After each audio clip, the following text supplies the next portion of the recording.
মাথা এমনি খারাপ হয়েছে।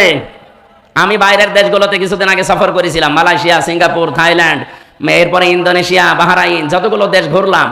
ওই সমস্ত দেশে যে আমি আগে যাই বিশ্ববিদ্যালয়ে, নাম করা ভার্সিটি যেগুলো আছে আগে ওগুলো ঘুরে আসি, দেখি ওখানে কোনো তথ্য পাওয়া যায় কিনা। ওখানে যে সমস্ত বিশ্ববিদ্যালয়গুলো ঘুরেছিলাম, ওই দেশের মালয়েশিয়ার স্বরাষ্ট্রমন্ত্রীর যিনি দায়িত্বে আছেন, উনি বাংলাদেশে যেমন ইসলামী ছাত্র শিবির বলে একটা সংগঠন আছে না, মালয়েশিয়া ইসলামী ছাত্র শিবিরের নামে একটা সংগঠন আছে, ওটা অন্য নামে চলে। ওই দেশে ইসলামী ছাত্র শিবিরের কেন্দ্রীয় সেক্রেটারি জেনারেল হচ্ছে এখন মালয়েশিয়ার স্বরাষ্ট্রমন্ত্রী। ওই দেশের যিনি এখন দায়িত্বে আছেন ডক্টর আনোয়ার ইব্রাহিম হাফিজাহুল্লাহ, ওনার সাথে একটা সাক্ষাতের ব্যবস্থা ছিল, কিন্তু আমার ফ্লাইটের কারণে আমি আর পারি নাই। আমি যতগুলো দেশের বড় বড় মানুষের সাথে মিশেছি, কথা বলেছি, তারা এ কথা জানাতে চায় যদি ইসলামের হাতে এই দেশ বাংলাদেশ সামনে আসে তারা চালাতে পারবে তো, কি কি করবে, এই কথাগুলো আপনারা বলেন।